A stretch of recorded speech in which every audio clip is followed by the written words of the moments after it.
예, 좀 쉬셨지요? 이제 후반부 30분 강의를 시작을 하겠습니다. 후반부에는요, 여러분들이 약물 사용자의 진로 또는 일에 대한 측면을 같이 생각해 보는 주제가 들어있고요. 이들의 가족 관계를 생각해 보는 것이 들어있고, 또 이들이 어떻게 노는가, 놀이에 대해서 탐색해 보고 또 개입하는 그런 내용들이 들어있습니다. 제가 어느 강의를 가든지 그리는 동그란 그림이 있습니다. 아마 보신 분들도 계실 거예요.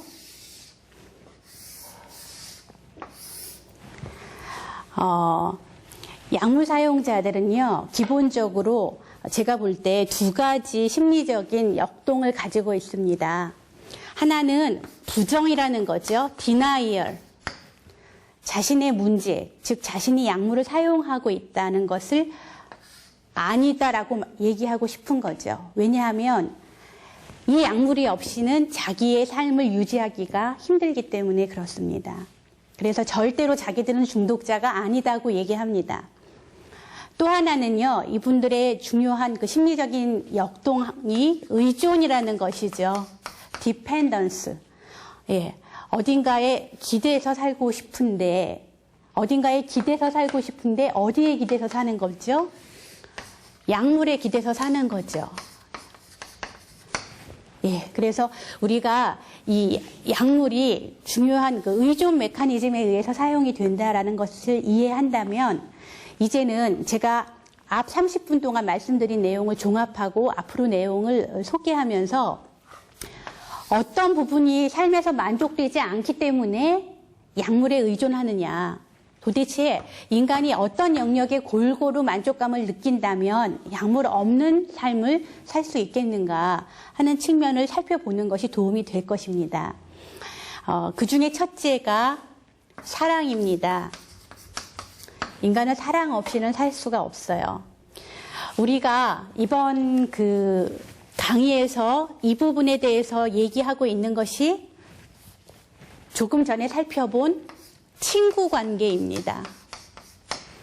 그리고 앞으로 살펴볼 가족과 관련된 부분이 이 사랑과 관련된 주제입니다. 또 하나가 인간은 자신의 일에 만족해야 합니다. 청소년이면 공부, 진로에 만족을 느껴야 합니다. 또 진로에 대한 계획이 서야 합니다. 만약에 성인이라면 자신이 지금 종사하고 있는 직업에 만족감이 있어야 합니다.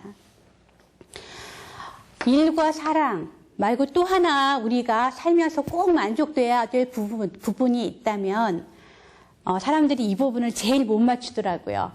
뭘까요? 놀이입니다. 인간은요, 24시간 하루 생활 중에 3분의 1은 일하고요. 3분의 1은 자고요. 나머지 3분의 1은 사랑과 놀이를 합니다. 자신이 사랑하는 사람들과 또는 혼자 놀이를 합니다. 그래서 이 부분이 만약에 제대로 형성이 되어 있지 않다면 약물에 취약한 성격으로 발전될 수밖에 없다는 것입니다. 제 경험으로는 본드나 가스를 심하게 사용하고 환각 상태에서 환상을 볼 때 청소년들이 경험하는 세계가 이런 것들을 아주 잘 드러내주고 있다고 생각해요. 예를 들면 가스를 불고 환상 속에 자신의 옛날에 돌아가신 엄마 얼굴을 계속 떠올리는 아이들, 저는 봤습니다. 또 가스를 불고 또는 본드를 불고 환상 속에서 놀이동산을 간다든가 에버랜드, 롯데월드 이런 데 가서 실컷 노는 환상을 본다든가, 아니면 자신의 어떤 전지전능감에 빠져서 자신이 원하는 세상을 상상으로 만들면서 논다든가 하는 사람들을 많이 만나봤습니다. 그 말은 약물이 갖고 있는 놀이의 측면을 이야기하는 것이라고 생각합니다. 또 하나는 일이 좌절돼서 약물로 들어가는 아이들이 많이 있습니다. 청소년기는 정체감을 찾는 시기라고 말하잖아요. 걔네들의 정체감은요, 막 나가는 걸로 아이들이 이미 잡은 것입니다. 제가 만났던 아이 중에 중학교 3학년짜리 아이가요, 나는 집안 꼴을 보니까 내가 원하는 직업 갖기는 틀려먹었다 이거죠. 그러니까 나는 조직으로 나가겠다. 조직의 보스가 되겠다라고 자신이 스스로 선택해서 결정했던 아이들을 많이 볼 수 있었어요. 약물 역시 일이 좌절되었을 때 대안으로 선택할 수 있는 것이 아닌가 하는 생각이 든다는 것이죠. 그래서 지금까지 우리가 이 주제 중에 첫 번째 친구에 관한 이야기들을 나누어 본 것입니다. 이제 후반부에는 이들의 놀이와 일 그리고 가족에 대한 이야기들을 우리가 잠깐씩 나눠보도록 하겠습니다. 자, 그러면 다시 여러분 교재로 돌아가셔서 마우스를 내려보세요. 거기 보면 여러분 그 셋째 날 그리고 노는 것이 준비되어 있죠. 놀이와 약물, 약물과 놀이. 예, 첫 번째 놀이와 약물을 보세요. 마지막 부분에 보면 비효과적인 일과 자기 관리가 약물의 자리로 효과적으로 대체가 될 때 자신의 삶에서 얼마나 큰 유익들이 일어날 수 있는지에 대해서 살펴보는 시간을 갖습니다. 여러분 잘 놀고 나면 뭐가 느껴지세요? 막 스트레스 받고 막 좌절하고 그러십니까? 무료하고 그러십니까? 우리가 잘 놀고 나면요 스트레스가 다 풀리죠. 그리고 힘이 솟죠. 그런데 약물은 그렇지 않아요. 놀고 나면 훨씬 더 좌절감이 커지고요. 무력감이 더해지고요. 또 그것 때문에 다른 생산적인 일을 하는데 방해가 됩니다. 따라서 놀이와 약물 간의 관계를 살펴보도록 도와주는 것입니다. 내려보세요. 마우스 내리시면 두 번째 일, 사랑, 또 놀이가 나옵니다. 이것은 무엇이냐 하면 실제로 자기가 놀아봤던 경험, 과거에 정말 신나게 놀아봤던 경험을 이야기하도록 하는 것입니다. 그때 내가 정말 재밌었던 때 무엇이 나로 하여금 그렇게 신나고 재밌게 했던가. 단 약물이 없이 어떻게 나는 놀아본 적이 있는가. 예, 과거의 자기 놀이 경험을 이야기합니다. 세 번째는 적극적으로 약물 없이 즐기는 놀이에 대한 교육을 하는 것입니다. 그래서 이거는 정말 놀이에 대한 교육이라고 볼 수 있어요. 거기 제가 다른 글씨체로 만들어 놓은 화면을 봐주세요. 김원중 선생님의 사춘기의 행복 만들기라는 책에 보면 놀이의 종류가 다양하게 나타나 있습니다. 여러분 노는 거야 뭐 그냥 노는 거지 노는 걸 뭘 배워서 노나 그런 생각들 하시죠. 그런데 사실 노는 것도 성격대로 재능대로 흥미대로 소질대로 이렇게 놀게 되어 있어요. 한번 그 화면을 보세요. 혼자 노는 놀이가 있고 여럿이 함께 노는 놀이가 있습니다. 선생님들은 어떤 놀이를 더 선호하시죠? 저는 여럿이 노는 놀이가 좋습니다. 저는 외향적인 성격이라 사람들이 북적북적대고 수다 떨고 같이 노래하고 이런 걸 좋아합니다. 그렇지만 어떤 사람들은 하루 종일 집에서 테레비 보는 게 놀이인 사람도 있고요. 사람들 만나고 오면 기운이 쪽 빠지는 사람들도 있습니다. 이런 분들은 혼자 즐기는 놀이를 개발하셔야 되겠죠. 그 다음에 자기가 흥미를 느끼는 분야가 다릅니다. 나는 음악이야, 나는 미술이야, 나는 체육이야, 뭐 이런 흥미의 분야가 다르고요. 또 몸으로 하는 것과 마음으로 하는 것, 머리로 하는 것 다 다른 놀이 종류들을 여러분 생각해 보실 수 있을 겁니다. 나는 어떤 놀이를 내 성격과 흥미와 취향으로 더 선호하는가, 무엇이 나를 더 즐겁게 만들 것인가 하는 것들을 살펴보도록 도와주시면 좋겠습니다. 그 다음에 적극적인 놀이 교육을 합니다. 잘 놀기 위해서는요, 잘 놀아보겠다는 의지만 가지고 되는 것은 아니거든요. 잘 놀기 위해서는 다음에 8가지가 필요합니다. 저는 학교 다니면서 아쉬웠던 것이 제 삶에 이렇게 중요한 놀이에 대해서 어느 선생님도 한 번도 체계적으로 가르쳐주지 않았다는 것입니다. 제가 잘 노는 것만 알았어도 제 삶은 지금보다 훨씬 더 많이 행복해졌을 것 같아요. 여러 선생님들은 어떠세요? 우리가 기회가 있을 때 아이들에게 잘 노는 방법을 가르치는 것도 그 아이들이 정말 생산적인 삶을 살아가는데 큰 도움을 줄 수 있는 방법이라고 생각해요. 한번 올라가서 내용을 보세요. 1번, 나에게 맞는 놀이를 선택한다. 예, 자기한테 먼저 그 위의 기준들을 가지고요. 어떤 놀이가 나에게 맞는지를 한번 골라보는 것입니다. 두 번째는요. 놀이에 필요한 기구를 또는 도구를 마련하는 것입니다. 저희 아파트에 배드민턴장이 하나 만들어졌어요. 그래서 제가 지금 생각하는 거는 배드민턴 채와 공을 하나 사가지고요. 같이 치는 거예요. 그런데 아직까지 1년이 지나도록 배드민턴을 못 샀어요. 여러분, 배드민턴이 제게 없는데 배드민턴을 하겠다는 제 계획은 전혀 실행될 수 없을 것이에요. 여러분들께서 만약에 아이들이 어떤 놀이를 계획한다면 거기에 필요한 도구와 장비들을 자신이 가능한 방법으로 뭐 훔친다든가 누굴 때려서 뺏는다든가 이런 방법이 아니라 가능한 방법으로 마련할 수 있는 길을 생각해 보도록 하면 좋겠어요. 세 번째는 놀이에 필요한 돈을 마련하는 것입니다. 여러분 노는데 돈 듭니다. 돈 없이 노는 거 별로 없습니다. 그래서 차라리 가난하게 살 사람들은 스키나 뭐 골프나 이런 운동은 아예 생각을 안 하는 게 마음 편할지도 모르겠습니다. 저는 그런 거 생각 안 합니다. 그런데 그런 걸 생각하실 분들은 돈을 마련해야 됩니다. 아, 내가 스키를 이번 겨울에 가야지. 그럼 돈을 마련해야죠. 아, 얼마가 필요하구나. 아이들에게도 이런 교육이 적극적으로 필요하지 않을까 생각해요. 네 번째는 잘 놀기 위해 필요한 연습을 합니다.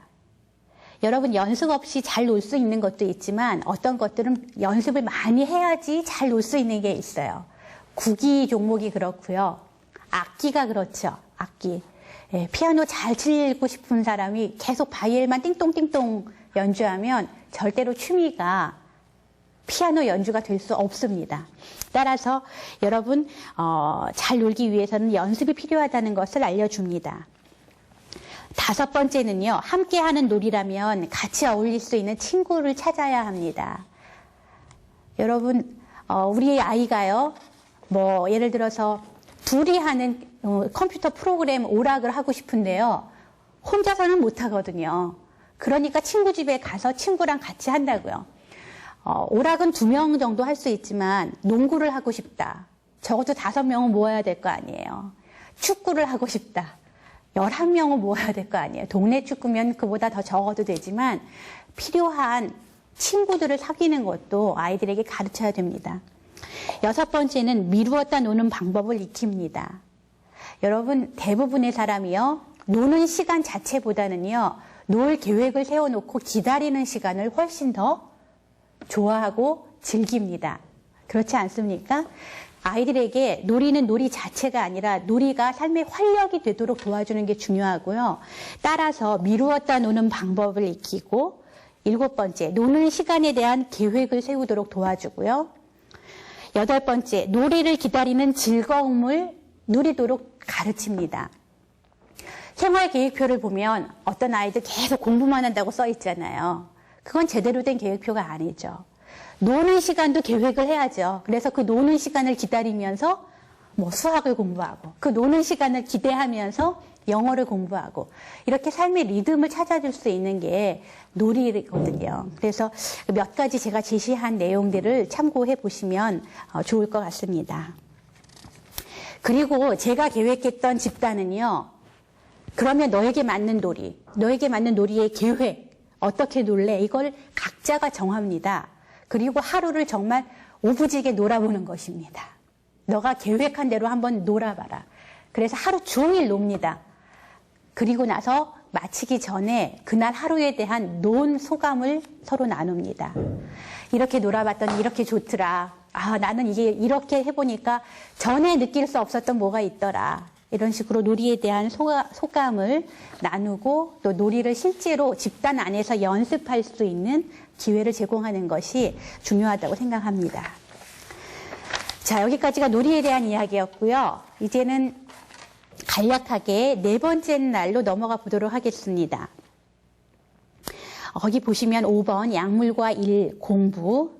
첫 번째 일의 세계라는 부분이 있어요. 제가 했던 집단에서는 내가 하고 싶은 직업, 내가 갖고 싶은 직업에 대한 20곡의 게임을 했었습니다. 여러분 20곡이가 뭔지 아세요? 예, 첫 번째, 두 번째 이렇게 하다가 20번째 안에 이 사람이 생각하고 있는 걸 맞추는 거죠. 그거랑 아주 비슷해요. 종이를 하나씩 나눠주고요. 각자가 생각하는 직업을 쪽지에 적어서 이름과 함께 냅니다. 그러면 리더가요, 그걸 모았다가 발표를 하죠. 근데 이름을 발표하지 않고 직업만 얘기해요. 예를 들어서 메이크업 디자이너 이렇게 부르면 집단 안에 있는 구성원들이 그 메이크업 디자이너라는 직업을 누가 써냈느냐를 맞추는 거예요. 이해하셨어요? 네, 누가 그 직업을 써냈느냐를 맞추는 거예요.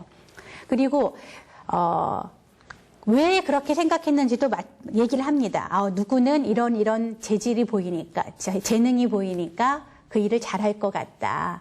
이런 식으로 그 친구가 그 직업을 왜 선택했을 것 같은가에 대해서도 이야기합니다.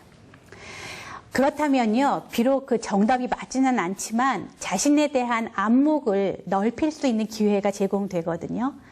사람들이 나를 이런 것도 잘할 수 있을 사람이라고 생각하는구나. 이것만 해도 사람들에게 기분 좋은 경험 아니겠어요? 예, 이렇게 해서 20곡의 게임이 진행이 되고, 그 다음에 이제 두 번째에 가서 보시면 자신이 정한 그 진로에 대해서 좀 더 탐색하는 시간으로 진로 정보를 제공하는 프로그램입니다. 여러분들 보시면 진로를 준비할 때 필요한 여러 가지 요소들이 있잖아요. 진로 결정에 영향을 주는 인자들도 있고요. 또 유망한 자격증 또는 앞으로 21세기의 유망한 직업들에 대해서 소개해 놓은 것도 있고요. 또 각 직업군에 대해서 어떤 교육 과정이 필요하고 또 그 사람들이 직업 준비를 해서 나오면 어떤 경제적인 대우를 받고 또 그 직업에서 예상되는 어려움과 보람 같은 건 또 뭐가 있는지 이런 것들을 쭉 기술해 놓은 정보들이 있습니다. 여러분들 진로 정보 사이트들을 잘 찾아서 들어가 보시면 여러 가지를 얻을 수 있어요. 그래서 그런 자료들을 뽑아서 아이들에게 제공해 주는 것입니다. 아는 게 힘이라고요. 정보를 알게 되면 아이들에게 이렇게 잠재됐던 가능성들이 자극을 받게 됩니다. 여러분들 그 진로 정보라는 것에 대해서 한번 생각해 보시고 세 번째는요. 저는 이런 걸 한번 계획해 봤었어요. 실제로 약물 중독에 심하게 빠져 있다가 회복이 돼서 직업 세계에서 당당하게 성공한 사람, 그게 누가 되든 좋아요. 그런 사람이 집단에 와서 자서전식으로 자신의 살아온 이야기를 하는 것이죠. 특히 어떻게 나는 이 직업 세계에서 약물을 극복하고 성공했는가 라는 부분에 초점을 맞추어서 이야기를 해주면 집단 구성원들이 큰 도움을 받을 것 같아요. 만약에 실제로 그런 분들을 초청하기가 어려우시면 성공기 있죠? 이런 분들이 적어놓은 성공기, 이런 수기 이런 것들을 여러분들이 찾으셔서 같이 읽고 뭐가 이 사람들이 약물을 극복하고 일에서 성공할 수 있게 만든 성공 요인이었는가, 이런 성공 요인들을 같이 찾아보는 것도 도움이 되는 방법이라고 생각합니다. 그 아래에 다른 글씨체로 제가 적어놓은 것은요, 이런 것이죠. 지금 당장 나의 일로 머리에 떠오르는 직업이 있다면 무엇인가? 이것을 20곡의 게임에서 내놓게 되는 거예요. 적어놓고요. 그 다음에 다시 한번 생각해 봅니다. 자신의 직업에 대해서 다음에 질문을 던져본다면 1번, 나의 가치관과 잘 맞는가?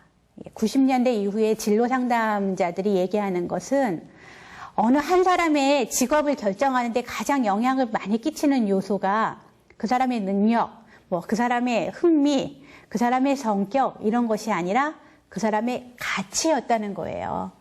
나는 어디에 정말 가치를 느끼고 내 삶을 던지고 싶은가 하는 것이었다는 거죠. 그래서 그 직업이 자신의 가치관과 맞는가를 먼저 살펴봅니다. 두 번째는 내 적성이나 흥미에 맞는가. 세 번째는 이게 내 실력이나 내 능력으로 할 수 있는 것인가. 쉽게 말하면 그거죠. 내 성적으로 의대를 갈 수 있는가. 의사가 되고 싶은데. 내 외모로 스튜어디스가 될 수 있는가. 내가 이거밖에 안 되는데. 제가 옛날에 스튜어디스가 되는 게 한때 꿈이어서요. 신문 광고를 봤거든요. 근데 어디에 딱 걸리느냐 하면 키 제한이 있어요. 키 160cm 이상. 제가 159예요.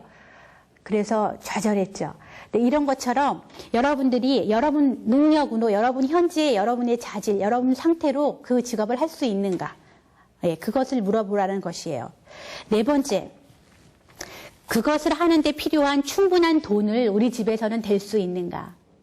우리의 가정이, 경제가 얼마나 나를 지지해 줄 수 있겠는가? 다섯 번째, 충분한 직업에 대한 정보가 있는가? 또 그것에 대해서, 그 직업에 대해서 얼마나 알고 있는가 하는 것이 다섯 번째 질문입니다.